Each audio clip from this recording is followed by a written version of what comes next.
2021년 첫 예배입니다. 제가 무슨 말씀을 나눠야 될지 기도하면서 또 주님께 말씀을 구할 때 주님이 주셨던 말씀이 희년에 대한 말씀이었습니다. 근데 단순히 희년에 대한 것만 나누는 게 아니라 희년과 더불어 희년 안에 담겨져 있는 예외적인 조항이 있습니다.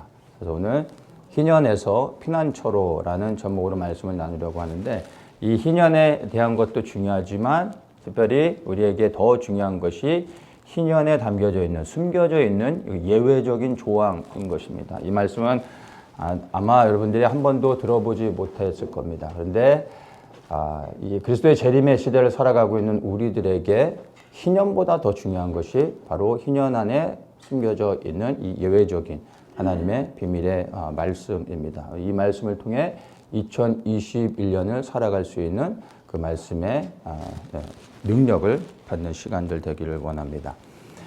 먼저 우리가 이제 희년에 대한 것을 이야기를 나눠야 되는데, 희년에 대해서 나누기 위해서는 먼저 안식년을 알아야 되고, 또 안식년에 대해서 알기 위해서는 먼저 안식일에 대한 의미를 정확히 알아야 안식년과 또 희년을 이해할 수가 있습니다.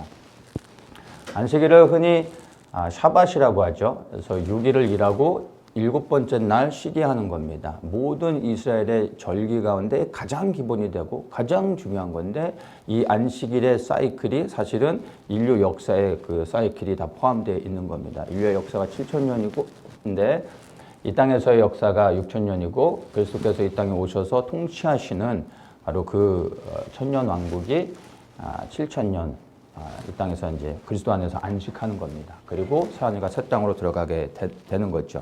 이 사밧이 의미로는 쉼을 얻다, 그리고 멈추다, 뭐 이런 의미도 있는데, 중요한 의미가 또 하나 있습니다. 이게 Day of Atonement입니다. 그래서 속죄일이라는 의미가 안식일의 그 의미 안에 담겨져 있습니다. 대부분 이제 쉰다라는 의미, 6일을 일하고 7번째 날 쉬는 것으로 많이 생각하는데, 더 중요한 의미가 바로 이 안식이 그냥 쉬는 것이 아니라 그리스도의 속죄의 의미가 담겨져 있다는 겁니다. 이것을 알기 위해서는 이제 출애굽의 사건을 우리가 좀 봐야 되는데, 이스라엘 이제 히브리 민족이죠. 히브리 민족이 바로의 권세 아래 잡혀 있었다가 이제 모세를 통하여 이제 홍해를 건너 이제 출애굽하는 사건이 있는데, 이 출애굽 사건이 있기 위해서 하나님께서 10가지의 재앙을 내리는데, 10번째 재앙이 애굽의 모든 장자를 치는 재앙이었습니다.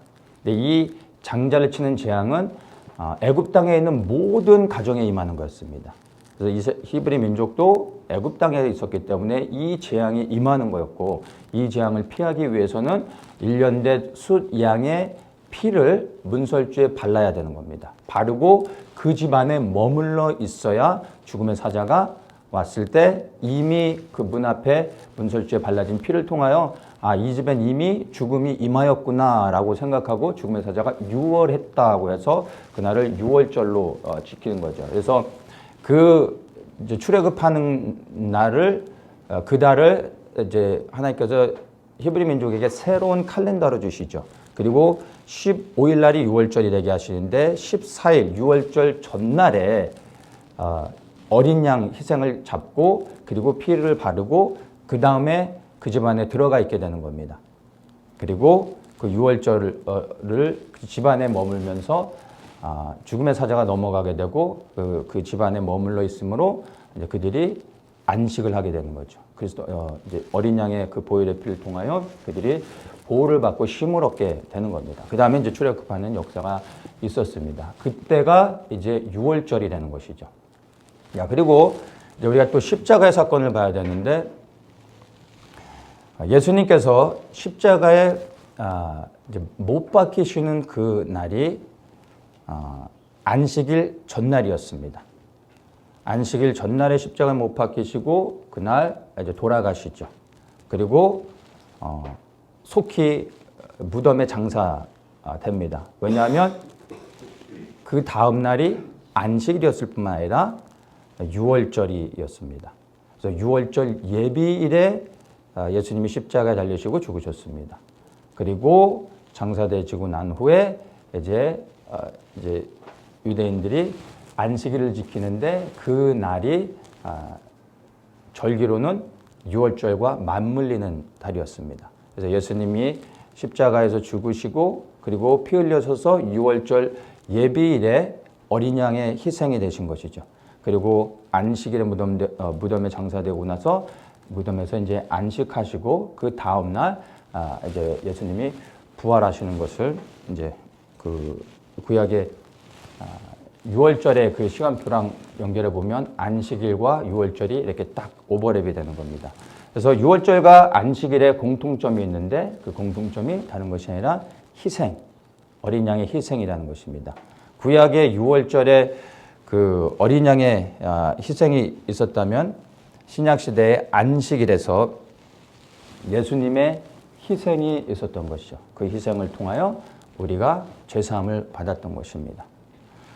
그래서 이 어린 양이 구약의 그 어린 양이 사실 그리스도의 모형이라는 것을 예수님이 십자가에 못 박혀 돌아가심으로 인하여 유월절을 성취하셨고 그 성취된 것을 통해 우리는 예수님이 어린 양의 희생이 되셨다는 것을 우리가 깨닫게 됐습니다.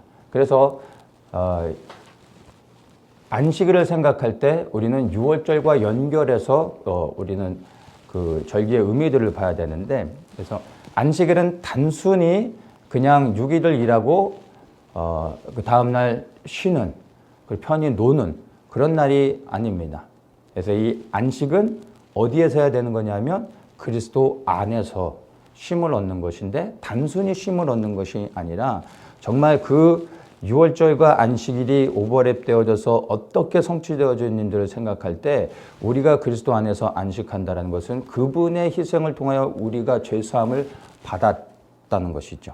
그렇다면 이제 우리는 그분 안에 들어가서 보호를 받는 겁니다. 유월절에 반드시 피를 바를 뿐만 아니라 그 집안에 머물러 있어야 되죠. 피를 바르고 집 밖에 돌아다니면 죽는 겁니다.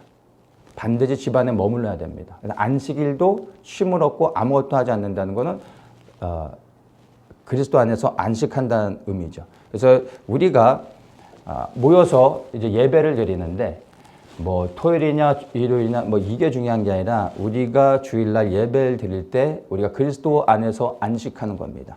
그래서 단순히 그냥 예배를 드리는 게 아니라 그 예배의 의미가 무엇인지를 생각하면서 그리스도가 우리를 위해 죽으신 것들을 생각하며 그분 안에 거하면서 그분의 우리를 통하여 행하신 그 희생들을 생각할 때 우리가 감사할 수밖에 없고, 그리고 그분을 예배하고 찬양할 수밖에 없는 겁니다. 그래서 그분 안에 머물면서 그분 안에서 함께 기뻐하고 즐거워하고, 그리고 우리를 위하여 희생하신 그리스도께 영광을 돌리는 것이 그게 안식일의 의미가 되는 겁니다. 그래서 안식일에 우리가 어떤 사람들은 뭘 사면은 안 된다, 마켓도 안 가고 이러는데 그런 것보다 더 중요한 것은 이 본질적인 의미를 이해하면서 우리가 그리스도께 감사하며 우리의 마음의 전심을 다해서 그리스도를 예배하는 것, 그게 안식일의 본질이라는 겁니다.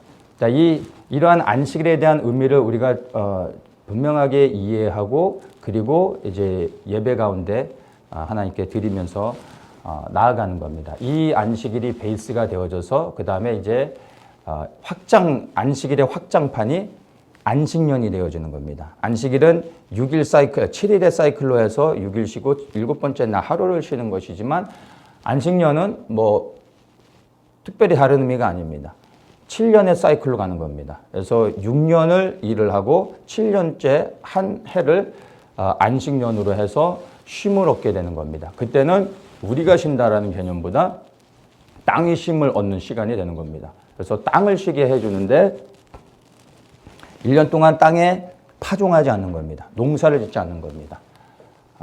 그게 이제 안식년의 이제 가장 중요한 기초가 되는데, 두 번째는 신명기 15장에 보면은 이 안식년을 면제년이라고 신명기에서는 말합니다. 그러니까 면제년이라고 말하는 의미는 이 안식하는 그 한 해를 통해서 이제 빚을 지었던 모든 사람들의 빚을 다 탕감을 해줍니다.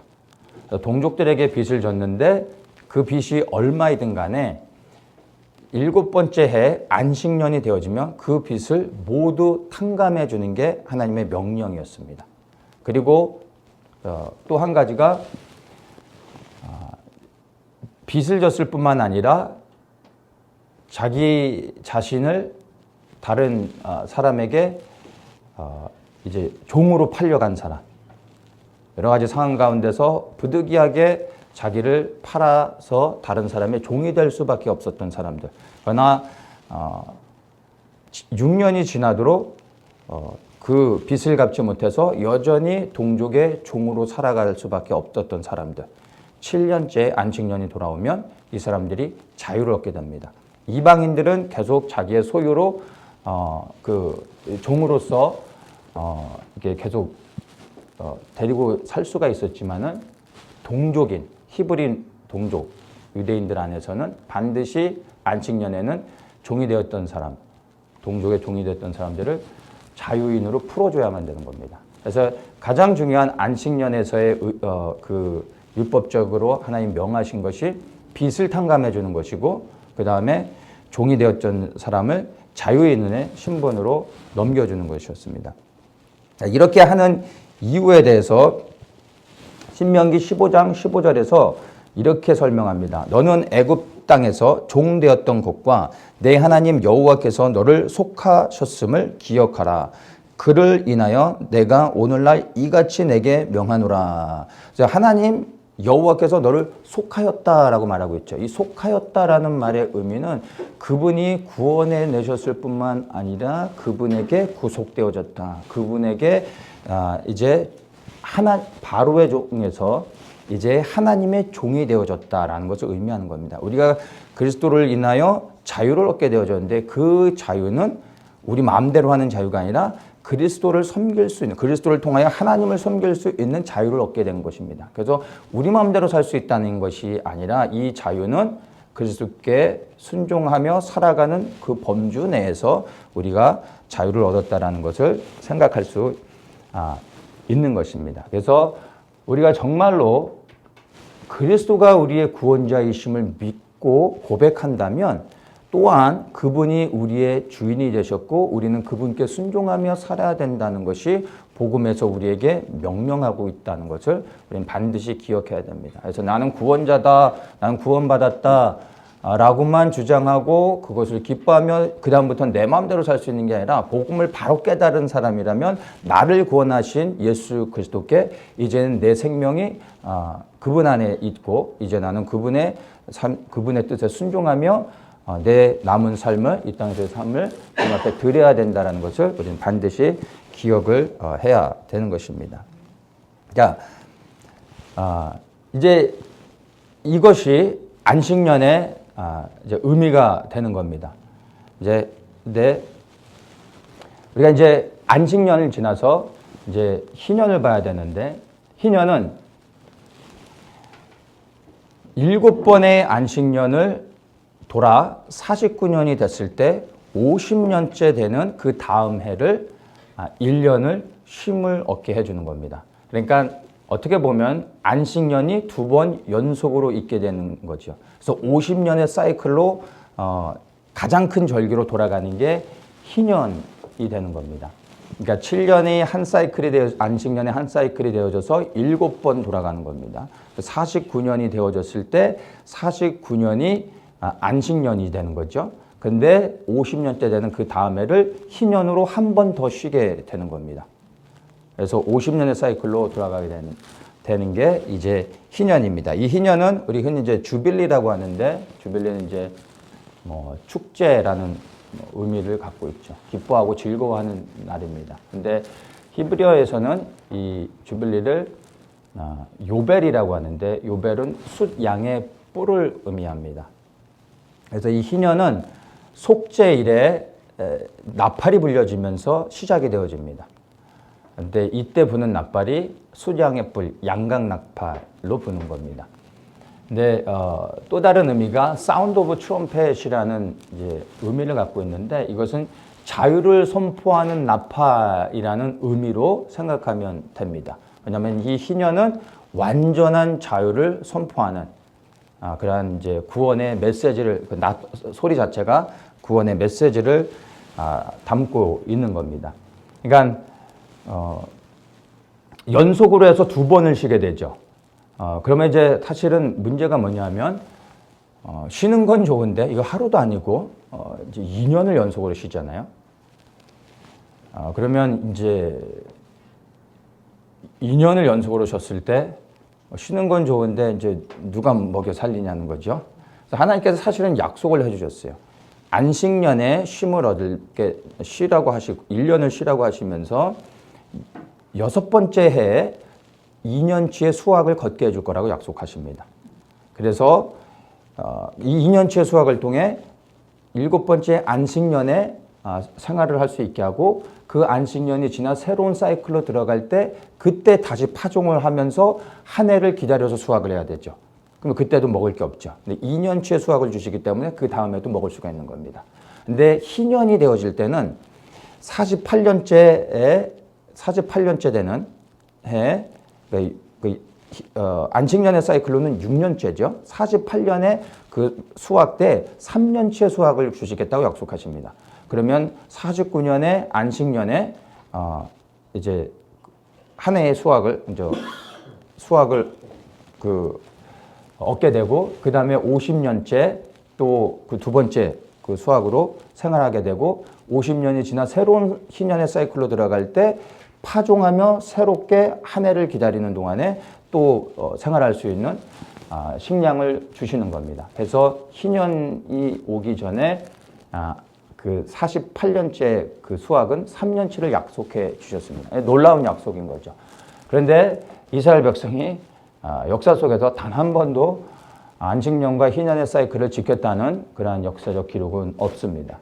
안식일은 철저히 지켰는데 안식년과 희년의 사이클은 이들이 율법에서 이렇게 명한 하나님의 중요한 말씀이었는데 이들이 지키지 못했습니다. 왜 그랬는지는 역사의 기록에 나와 있지 않지만 뭐 이것을 유추하는데 별로 어렵지 않습니다.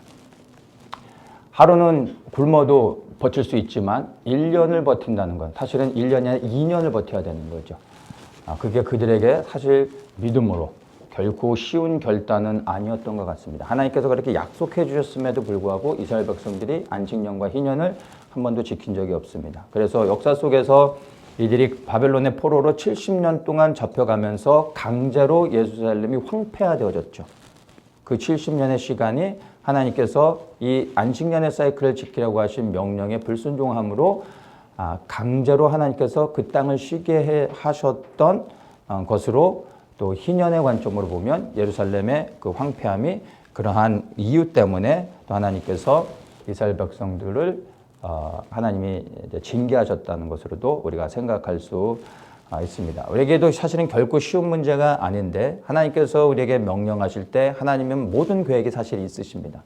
문제는 우리가 그걸 믿음으로 취하고 그리고 액션을 해야 되는데 그게 쉽지 않다는 거죠. 만약 우리가 그 상황으로 돌아가 하나님께서 우리에게 안식년과 희년의 제도를 주시면서 우리에게 필요를 이렇게 공급해 주셨다고 하셨을 때 과연 우리는 하나님께 온전히 순종할 수 있을까 생각하고 보면 결코 우리도 거기에 대해서 내라고 자신 있게 말하는 게 쉽지는 않은 겁니다. 근데 오늘 우리 이 믿음의 어떤 이 시대에 살아가는 우리에게는 사실은 이것이 지나간 이스라엘 백성들의 역사가 아니라 우리에게 요구되어지는 너무나 중요한 믿음의 결단이라는 것을 우리가 기억을 해야 됩니다. 그리고 실제로 하나님께서 우리에게 이 안식년과 희년의 축복들을 주심을 믿으시고 우리가 그분을 온전히 신뢰하면서 의지하고 나아갈 수 있어야 되는 겁니다.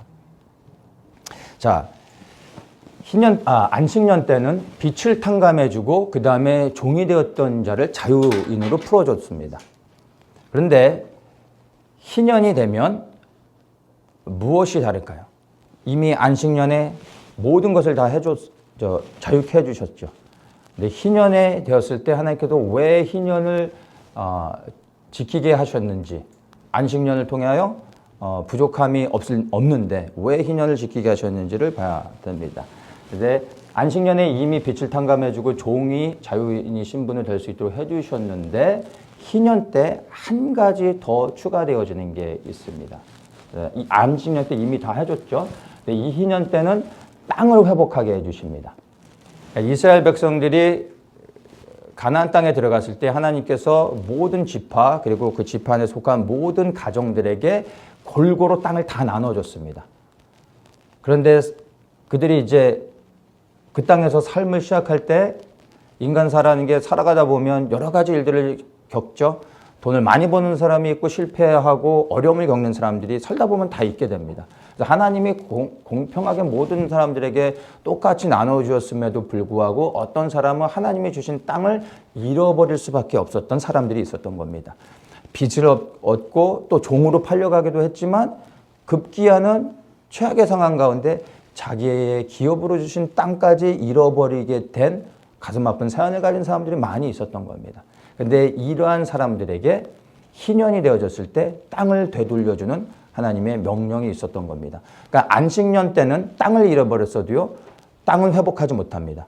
빚을 지고 종이 되었던 자들은 자유를 얻을 수 있지만 그러나 땅을 잃어버린 자는 그 땅을 되찾을 수가 없는 겁니다. 이 땅은 50년에 한 번 들어오는 희년 때만 이 땅을 잃어버린 자들이 땅을 되찾을 수가 있었던 겁니다. 그러면 빚을 진 자들은 무엇을 기다릴까요? 빚을 진 자들은 안식년을 기다리는 겁니다. 안식년이 되면 내가 안식년이 되기 전에 빚을 갚을 수 있으면 좋지만 그럴 수 없는 사람들이 소망하고 기다리는 건 안식년입니다. 그럼 빚을 탕감받게 되는 겁니다. 근데 땅을 잃어버렸던 자들은 무엇을 기다립니까? 희년을 기다리는 겁니다. 이 희년은 모든 것을 완전히 새롭게 하는 겁니다. 그러니까 리셋이라고 말할 수 있는 겁니다. 컴퓨터가 고장나면은 리셋 누르면 완전한 팩토리 세팅으로 처음부터 돌아오게 되죠. 그런 겁니다. 50년에 한 번 완전히 새롭게 원상태로 돌려놓고 다시 시작하게 하시는 겁니다. 이게 하나님이 주신 축복이었던 겁니다. 그래서 땅을 잃어버린 자에게는 희년이 구원인 것이죠. 가장 큰 구원이 되는 겁니다. 그러면 이 희년을 기다리는 사람들은 누구겠습니까? 빚진 자들, 그리고 종이 되어졌던 자들, 그리고 땅을 잃어버렸던 자들이 희년을 기다리는 겁니다. 근데 반대로 가난한 자가 아니라 부유한 자들은 사실 이 희년이 별로 좋은 건 아니었던 거예요. 부자가 되는 게 죄가 아니잖아요. 많은 것을 가졌는데 희년이 되면 다 돌려줘야 되는 겁니다. 빚을 탕감해줘야 되고 종이 되어졌던 자를 풀어줘야 되고 많은 땅을 가졌었는데 다시 다 돌려줘야 되는 겁니다. 정말 가난한 자들에게는 이 희년이 그들에게 구원인 겁니다. 그래서 이 희년의 축복을 정말 온몸으로 느낄 수 있는 사람은 가난한 사람들입니다. 가난한 사람들. 우리가 이 희년 안에 담겨져 있는 이 복음의 메시지를 정말 마음으로 심령 안에 깊이 깨닫기 위해서는 최종적으로 가난한 분이 되지 마십시오. 그러나 우리의 심령이 가난해진다면 이 희년의 메시지가 우리에게 얼마나 큰 구원의 복음의 메시지인지를 깨달아 알 수가 있는 겁니다. 최종적으로는 여러분 부유한 자가 되십시오. 그러나 마음의 심령만큼은 정말 가난한 자들이 되십시오. 빚진 자들이 되십시오. 그래서 오직 소망이 희년을 기다리는, 그래서 희년을 통하여 자유를 얻고 그리고 빚을 탕감받으며 그리고 땅을 회복하여 구원의 은혜를 누리는 분들이 되시기를 축복합니다. 그런데 이 희년이 무엇을 의미하는지를 우리가 분명하게 이해를 해야 이 희년이 왜 우리가 이 희년을 기다려야 되는지, 이 희년의 의미가 무엇인지를 알 수가 있습니다. 우리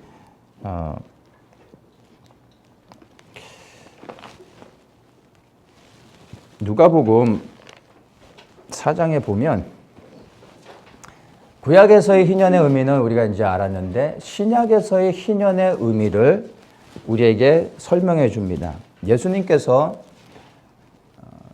이제 마귀의 시험을 통과하시고 나서 그리고 이제 사역을 본격적으로 시작하기 전에 고향 나사렛에 돌아가십니다. 그리고 거기에 회당에 들어가서 이러한 말씀을 선포한 다음에 본격적으로 사역을 시작하십니다. 그러니까 사역을 시작하시기 전에 예수님이 선포하신 말씀입니다. 누가복음 4장 17절에 보면 그분이 이제 회당에 들어가셔서 이제 글을 읽는 겁니다. 선지자 이사야의 글을 드리거늘 책을 펴서 이렇게 기록한 데를 찾으시니 곧 주의 성령이 내게 임하셨으니 이는 가난한 자에게 복음을 전하게 하시려고 내게 기름을 부으시고 나를 보내사 포로된 자에게 자유를 눈먼 자에게 다시 보게 함을 전파하며 눌린 자를 자유케 하고 주의 은혜의 해를 전파하게 하심이라. 이 말씀을 하시더니 모든 사람을 바라보다가 책을 딱 덮으십니다. 그리고 나서 21절의 말씀을 합니다. 이 글이 오늘날 너희 귀에 응하였느니라. 은혜의 해를 선포하신 겁니다. 이 은혜의 해가 바로 희년입니다. 가난한 자에게 복음을, 포로된 자에게 자유를, 눈먼 자에게 다시 보게 함, 눌린 자를 자유케 하는 이 희년을 선포하신 분이 예수님인데 이 희년을 성취하신 분이 예수 그리스도이신 겁니다. 그래서 이 희년은 구약의 모든 율법의 메시지들은 그리스도를 상징적으로 담고 있습니다. 그래서 모든 율법의 메시지들은 예수 그리스도를 통하여 해석되어지는 겁니다.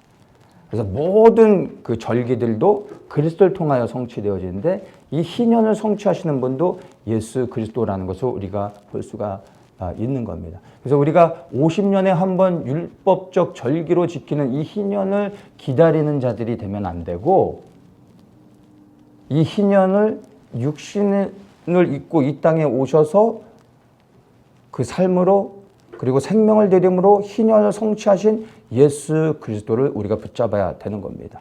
이 희년을 성취하신 분이 예수 그리스도인 겁니다. 여러분 희년은 50년에 한 번 돌아오는 이 사이클의 희년은 2018년도에 이미 끝나고 지나갔습니다. 다음 50년 후에 돌아오는 희년은 여기에서 아무도 희년을 맞이할 사람이 없습니다. 그러한 율법적인 희년은 여러분 기대하지 마십시오. 이미 우리는 희년의 축복을 누리며 살아가고 있는 사람이기를 축복합니다. 맞습니까? 희년의 축복들을 누리며 살아가고 있습니다. 예.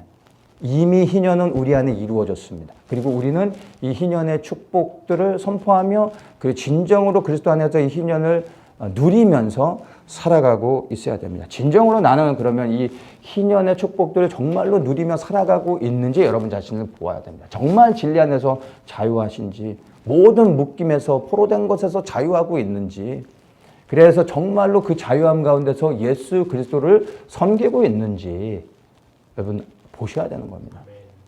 여전히 예수님을 믿고 있는데도 묶여있는 사람들, 포로된 자들, 눌린 자들이 너무나 많다는 것입니다. 정말 희년의 축복을 누리면서 그 희년의 축복 안에서 그리스도를 기뻐하고 또 그분을 섬기는 그런 은혜가 있기를 예수님의 이름으로 축복합니다. 이 희년의 축복을 누리는 자는 다른 사람들이 아니라 바로 내가 얼마나 큰 죄인인지를 아는 자들입니다. 그렇기 때문에 예수님께 나의 죄를 회개하며 나가는 자들, 그렇게 회개함으로 인하여 그리스도를 통하여 죄사함을 받은 자들, 그렇게 해서 죄사함을 받아서 이제 구원을 얻었기 때문에 나를 구원하신 예수 그리스도께서 부활하시고 이제 나의 주인이 되셨다는 것을 알고 그분께 순종하며 살아가는 사람들, 바로 이러한 사람들이 희년의 축복을 누리는 자들이라는 겁니다. 이 희년에서 기억하는 게 무엇입니까? 이스라엘 백성들이 땅을 회복하여 돌아왔는데 실제 그 땅의 주인이 누구죠? 하나님이라는 거죠. 그래서 땅을 나누지 못하도록 했습니다. 레위기 25장 23절에 보면은 토지를 영영히 팔지 말 것은 토지는 다 내 것임이라. 너희는 나그네요 우고하는 자로서 나와 함께 있느니라. 자, 이렇게 말씀을 합니다. 자, 이 말씀은 50년에 한 번 희년을 통하여 땅을 회복하여 원래 가나안 땅에 들어갔을 때 그 모든 가족들에게 줬던 땅을 되찾게 해주셨지만 그렇게 하나님이 명하실 수 있었던 것은 모든 것이 하나님 것이기 때문에 하나님이 그들에게 주면서 명령하실 수 있었던 겁니다. 그분이 그런 자격이 없으면 50년이 지나면 땅을 다시 돌려주라 라고 말할 수 없는 거죠. 그분의 것이 아니라면 어떻게 말할 수 있겠습니까? 내 소유가 아닌 걸 가지고 다른 사람한테 우리가 이거 이렇게 하고 저렇게 하고 누구를 주라 말할 수 없잖아요. 나의 것일 때 내가 명령할 수 있는 겁니다. 하나님의 것이기 때문에 하나님이 명령할 수 있는 겁니다. 땅의 영원한 소유는 하나님이 갖고 계신 겁니다. 단지 이 땅에 살아가는 날 동안 하나님께서 하나님의 백성들에게 그것을 소유하며 살아갈 수 있도록 해줬습니다. 그러나 그것의 본질적인 소유는 그 사람들에게, 이스라엘 백성들에게 있었던 것이 아니라 하나님에게 속한 것이고, 잠시 이 땅을 사는 날 동안만 하나님께서 그것을 누릴 수 있도록 해주셨다는 겁니다. 그래서 땅을 돌아왔을 때 그들이 다시 땅을 찾았을 때 내 거구나가 아니라 하나님께 속하였던 것을 알고 그 땅에 다시 돌아왔을 때 나의 주인이 하나님이라는 것을 기억하며 다시 하나님을 섬기는 삶으로 살아갈 수 있었던 겁니다.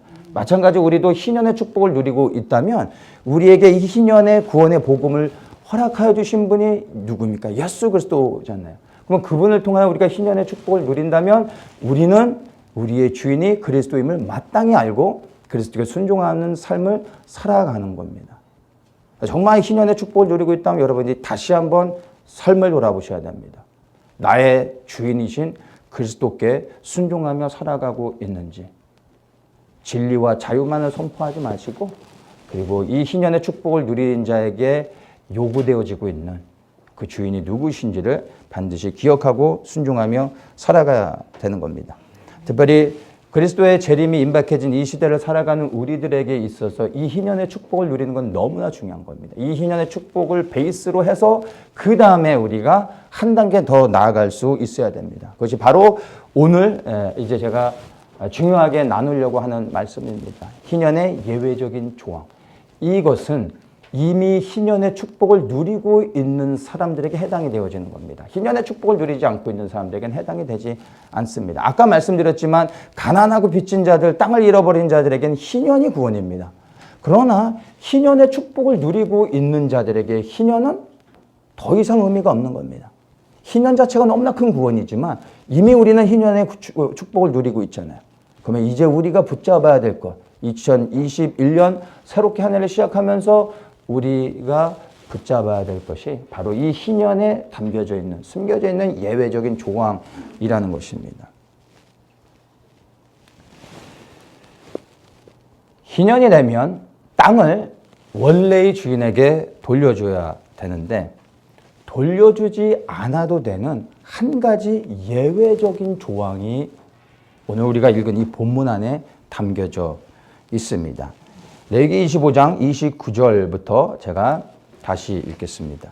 성벽 있는 성내의 가옥을 팔았으면 판지 만 1년 안에는 물을 수 있나니 곧 그 기한 안에 물으려니와 주년 내에 물으지 못하면 그 성내의 가옥은 산자의 소유로 확정되어 대대로 영영이 그에게 속하고 희년에라도 돌려보내지 아니할 것이니라. 그러나 성벽이 돌리지 아니한 촌락의 가옥은 나라의 전토 일례로 물려주기도 할 것이요 희년에 돌려보내기도 할 것이니라. 이렇게 말씀하고 있습니다.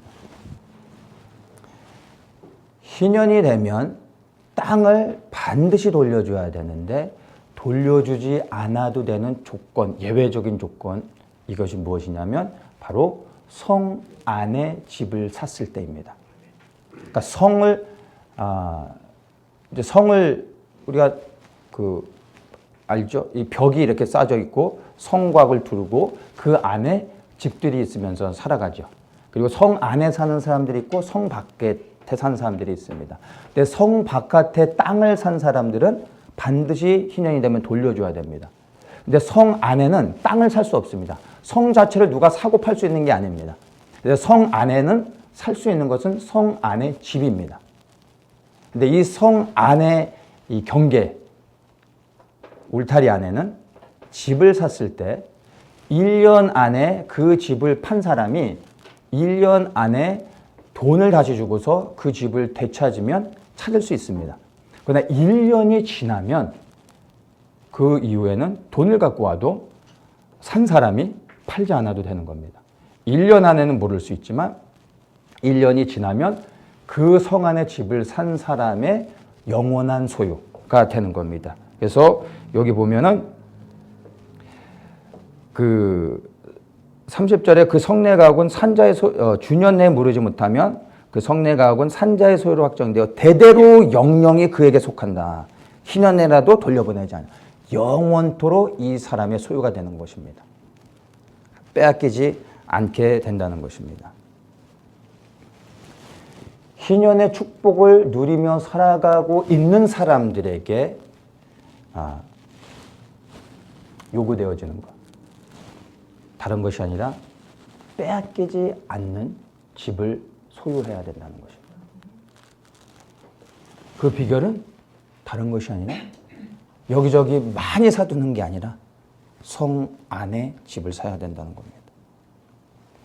왜 이러한 희년이면 모든 것을 돌려주고 완전한 리셋으로 돌아가는 건데 왜 이러한 특별한 예외적인 조항을 두셨을까를 생각하지 마시고 이거보다 더 중요한 건 이 안에 담겨져 있는 영적인 의미를 아는 게 더 중요한 겁니다. 근데 이 의미를 알면 하나님은 왜 이렇게 하셨는지도 우리가 이해할 수 있게 됩니다.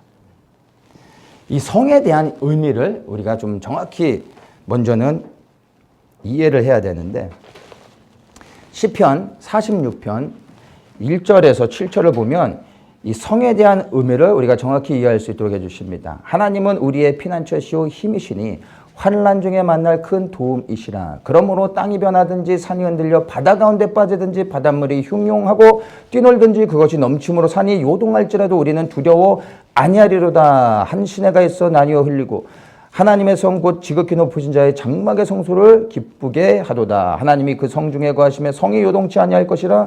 새벽에 하나님이 도우시리로다. 이방이 헌화하며 왕국이 동하였더니 저가 소리를 발하심에 땅이 녹았도다. 만군의 여호와께서 우리와 함께 하시니 야곱의 하나님은 우리의 피난처시로다. 이렇게 말합니다. 여기 이제 피난처가 나오는데 1절에 하나님은 우리의 피난처시오 이렇게 말합니다. 여기서 1절에서 이 피난처를 말할 때 메카셰라는 단어를 씁니다. 이 메카셰는 refuge, 그다음에 shelter, 말 그대로 그냥 피난처라는 의미를 갖고 있습니다.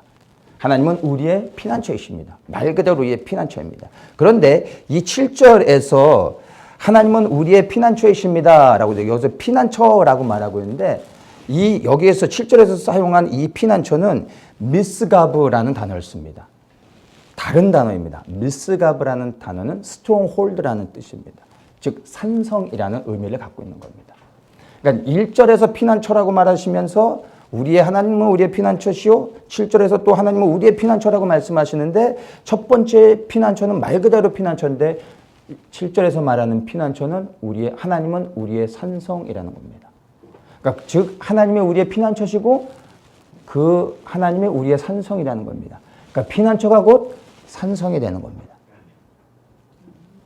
그것을 우리에게 말해주고 있는 것입니다. 왜 하나님이 우리의 피난처고 우리의 피난처의 산성이 되시느냐를 설명해 주는데 그게 2절과 3절입니다. 그러므로 땅이 변하든지 산이 흔들려 바다 가운데 빠지든지 바닷물이 흉용하고 뛰놀든지 그것이 넘침으로 산이 요동할지라도 우리는 두려워 아니하리로다. 이렇게 말하고 있습니다. 이 말씀이 2절과 3절의 말씀이 그냥 시편의 그 어떤 어떤 글귀로서 그냥 적혀진 시적인 내용으로 적혀진 게 아니라 이것은 마지막 때에 임할 하나님의 큰 심판의 내용을 담고 있는 겁니다. 이 시편을 보면 마지막 때 예언적 계시의 말씀들이 굉장히 많습니다. 전쟁에 대한 거, 하나님의 심판에 대한 메시지들이 많은데 이 46편의 2절과 3절은 마지막 환난 때 임할 하나님의 큰 심판을 예언하고 있는 겁니다. 땅이 변하고 산이 흔들리고 바닷물이 흉하고 뛰놀고 넘치며 산이 요동한다는 건 뭡니까? 마지막 때 요한계시록을 통해서 보여주는 하나님의 큰 심판이 임하는 것을 예언적으로 선포하고 있는 겁니다. 이러한 일이 실제로 일어나게 될 텐데 이때를 위하여 우리에게 피난처가 필요하다는 겁니다. 그래서 이 예언적으로 말씀하시면서 정말 이 피난처가 단순히 이론으로서 우리에게 말하고 있는 것이 아니라 진짜 하나님의 심판이 이 땅에 임할 건데 이 심판이 있기 때문에 우리가 피난처가 필요하다. 그 피난처는 우리의 하나님이시다. 근데 그분이 우리의 산성이시다. 라고 우리에게 말해주고 있는 것입니다. 그래서 정말 희년을 누리고 살아가고 있는 사람들, 그리고 이 시대 가운데 이 주의 재림을 소망하고 이 마지막 때 이제 그리스도의 재림이 임박해 있다는 것을 알고 있는 우리들에게 하나님의 심판은 정말 현실인 것입니다. 우리에게 정말 필요한 게 무엇입니까? 피난처인 겁니다. 피난처. 그래서 이 말씀은 우리가 정말로 잘 의미 있게 보면서 우리가 살펴보아야 하는 겁니다. 이 하나님의 피난처시고 하나님의 산성이신데 이 피난처이신 하나님 안에 우리가 어떻게 해요? 들어가야 되죠. 거해야 되는 겁니다. 이 안에 숨어야 되는 겁니다. 어떻게 할 수 있습니까? 성 안에 집을 사는 겁니다. 그래야지 안전하게 들어갈 수 있게 되는 겁니다. 땅을 잃어버린 사람들에겐 여러분 희년 자체가 구원입니다. 다른 걸 볼 수 없습니다. 희년을 구하는 겁니다. 그리스도를 구하는 것입니다. 그런데 이미 희년의 축복을 누리고 살아가고 있는 우리들에게 필요한 것은 희년이 아닙니다. 이제 실질적인 피난처가 필요한 겁니다. 그래서 우리에게는 이 희년에 담겨져 있는 이 숨겨져 있는 이 희년의 예외적인 조항이 정말 우리에게 하나님이 주시는 말씀이 되는 겁니다. 환난 날에 피난처를 얻는 것, 그것이 우리에게 너무나 중요한 부분입니다. 성 안에 집을 사야만 하는 것입니다. 그래야 우리가 피난처를 얻을 수 있게 되는 것입니다. 성 안에 집을 사셔야 됩니다.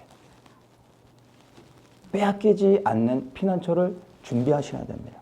왜냐하면 환난은 반드시 올 것이기 때문입니다. 이 피난처의 개념을 우리가 하나를 더 볼 수 있습니다. 민수기 35장에 보면 도피성 제도가 나옵니다. 시간이 많이 가서 제가 말씀은 찾아보진 않고 그냥 설명만 하겠습니다. 레위 지파에게는 땅을 나눠주지 않고 48개의 성읍을 줍니다. 왜냐하면 이제 레위 지파는 각 지파 안에 들어가서 그들이 하나님을 잘 섬길 수 있도록 돕는 역할을 이제 감당하죠. 그래서 땅을 주지 않고 12지파 안에 흩어서 들어가게 됩니다. 그래서 그 지파 안에 성읍을 얻게 되는데 전체로 48개의 성읍을 얻게 됐고 그 48개 중에 6개가 도피성이었습니다. 이 도피성은 요단 동편의 3개 그리고 가나안 땅의 3개 이렇게 이제 도피성을 줘서 이 레위 지파가 관리하게 했는데 이 도피성의 본질적인 이제 용도는 살인자들이 도피할 수 있는 성입니다.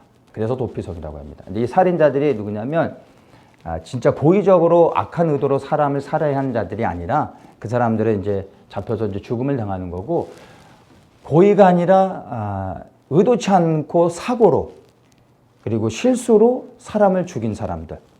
이 사람들은 고의성이 없기 때문에 하나님이 보호할 수 있도록 해주셨습니다. 그러나 고의가 아니어도 사람을 죽였기 때문에 피해자들의 가족과 친구들이 그들을 잡아 죽일 수 있었어요. 그래서 이들이 도망갈 수 있는 도피성을 동편에 3개, 서편에 3개. 그래서 북쪽, 중간, 그리고 아래쪽 이렇게 3개씩 골고루 이렇게 배포를 해놨습니다. 그래서 어느 지역에서든지 하루 만에 도피성으로 피할 수 있도록 해놨습니다.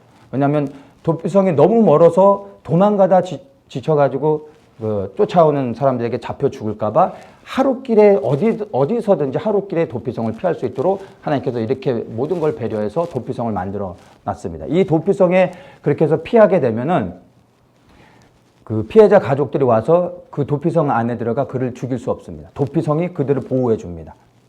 그래서 이 도피성에 피한 그 살인자는 그 성 안에 대제사장이 죽을 때까지 그 성 안에 머물러야 됩니다. 성 안에 머물러야지만 보호를 받습니다. 대제사장이 죽기 전에 성 밖에 나왔다가 그 피해자들의 가족에게 잡혀서 죽음을 당하면 그 피값을 묻지 않습니다. 죽어도 죄가 없는 겁니다. 그런데 그 성 안에 있는데 그 피해자들이 들어와서 그 사람을 잡아갈 수 없습니다. 도피성이 보호해 줍니다. 그것은 또 다른 살인이 돼서 그렇게 할 수 없어요. 근데 대제사장이 죽으면 자유인의 신분이 돼서 이제 자기 집으로 돌아갈 수 있습니다. 그리고 그를 건드리면 안 됩니다. 그게 하나님이 주신 율법이었어요. 도피성이 무엇을 의미합니까? 그게 바로 하나님의 피난처, 보호처. 하나님이 지켜주시는 거죠. 도피성이 곧 바로 하나님이시는 겁니다. 근데 그 도피성이 우리는 예수 그리스도임을 아는 것이죠. 그리고 대제사장이 죽으면 비로소 완전한 자유를 얻게 됩니다. 대제사장이 누구를 의미합니까? 예수 그리스도. 그분의 희생을 통하여 진정한 자유를 얻고 이제 나올 수 있는 겁니다. 이 도피성과 대제사장 다 그리스도를 상징적으로 의미하고 있는 겁니다. 그래서 이 도피성과 그리고 이 피난처, 이 모든 게 예수 그리스도를 상징하고 있고 대제사장도 다시 한번 동일하게 그리스도를 의미하고 있습니다. 이것이 구약의 이스라엘 백성들의 과거에만 적용되어졌던 게 아니라 사실 오늘 이 시대를 살아가고 있는 우리 모든 그리스도인들에게 동일하게 적용되고 있는 겁니다. 이 땅은 누구에게 속했습니까? 악한 사단에게 속해 있는 땅입니다. 우리는 이 땅에서 피난처가 필요합니다. 사단은 오는 사자와 같이 지금도 삼킬자를 찾고 있고 그래야 우리를 죽이려고 하고 있습니다. 머물러 있으면 죽는 겁니다. 우리는 도피성으로 들어가야 됩니다. 그 도피성이 예수 그리스도인 겁니다. 환난 날의 도피성도 필요하지만 지금 그리스도를 이 땅에서 믿고 살아가는 모든 자들을 사단은 찾고 있고 죽이려고 합니다. 우리는 도피성으로 피해야지만 살 수 있는 겁니다. 그리스도가 우리의 도피성이 되어주시고 우리를 지켜주시는 겁니다. 그래서 우리는 정말 이 도피성을 찾아 들어가야 되는 것입니다. 오직 그리스도가 우리의 이 땅에서 우리는 정말 이 구약의 의미에서는 살인자, 사고로 실수로 살인하고 도피성을 찾아갈 수밖에 없었던 사람들의 신분과 같이 우리는 그리스도의 도피성을 찾지 않으면 결코 이 땅 가운데서 살아갈 수 없는 그러한 연약한 자들이라는 것을 우리는 반드시 기억을 해야 되는 것입니다. 이 성 안에 집을 산다는 것, 바로 우리의 피난처를 준비하는 것입니다. 도피성을 구하는 것입니다. 이것이 그런데 사실은 우리에게 구원의 의미를 말해주고 있는 것입니다. 여러분, 땅을 회복하는 것만으로는 부족합니다. 자유를 누리는 것, 그건 너무나 귀한 것이지만 그것만으로는 부족하다는 겁니다. 왜냐하면 이제 하나님의 심판이 이 땅 가운데 임하고 있다는 겁니다. 이 심판은 이 땅에 살아가는 모든 자들에게 임하는 심판입니다. 예수님을 믿거나 믿지 않거나 애굽에 임했던 그 장자를 치는 그 재앙이 애굽에 있는 모든 사람들에게 임했습니다. 유대인들에게도 임했습니다. 그들의 피난처가 무엇이었습니까? 예수 보혈의 피로 바르고 그 집안에 머물러 있어야 그곳이 피난처가 되어졌던 겁니다. 마지막 때에 큰 환란이 다가오고 있는데 이것은 믿는 우리 그리스도인들에게도 동일하게 임하는 것입니다. 우리가 이 환란 가운데서 보호를 받을 수 있는 유일한 방법은 피난처 안으로 들어가는 겁니다. 근데 이 피난처는 눈에 보여지는 유형의 피난처가 아닙니다. 어떤 장소, 어떤 지역 이런 게 아닙니다. 그리스도가 우리의 피난처입니다. 그 그리스도의 피난처 안에 거할 때 그분이 우리로 하여금 필요하면 어떤 장소로 우리를 인도하실 수 있습니다. 그거는 중요하지 않습니다. 어느 장소를 찾아가는 게 아니라 내가 피난처이신 그리스도 안에 거하며 살아가고 있는지 그것을 우리는 보아야 됩니다. 2021년이 시작되어졌는데 이 우리에게 하나님이 허락하신 이 한 해가 뭐 그렇게 즐겁지만은 않은 한 해입니다. 코로나를 빌미로 해서 예배가 불법이 되어졌습니다. 말도 안 되는 일이죠. 그러나 이거는 시작에 불과합니다. 올 한해는 더 어려운 환란이 있을 겁니다. 더 큰 핍박들이 있을 겁니다. 예수 그리스도를 믿는 것 때문에 말도 안 되는 고난과 핍박들을 고난들을 실제로 더 받게 될 겁니다. 근데 여기 이러한 것들이 싫으면 적당히 타협하고 적당히 신앙생활하면 됩니다. 그러면 잠깐 적당히 편안함을 얻으며 살아갈 수 있습니다. 그러나 우리가 정말 우리의 희년 되신 그리스도의 안에서 자유하고 기뻐하고 감사하며 그래서 그분을 순종하며 살아가고 있다면 우리는 믿는 우리들에게 임하는 이 환난과 핍박 가운데서 우리는 더욱더 믿음을 지켜야 됩니다. 그러기 위해 우리에게 필요한 것은 무엇입니까? 피난처라는 것입니다. 그 피난처를 우리는 반드시 구해야 됩니다.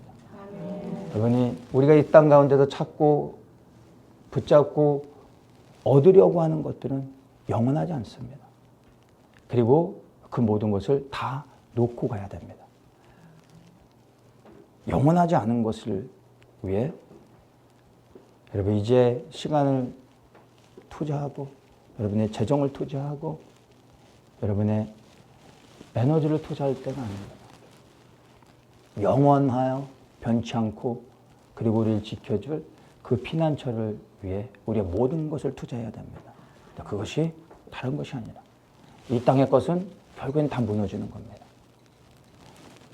빼앗기지 않는 저 하늘의 하나님의 나라, 그것이 우리의 피난처임을 믿습니다. 누구도 빼앗을 수 없는 하늘에 우리의 것을 쌓아야 되고 우리 것을 준비해야 됩니다.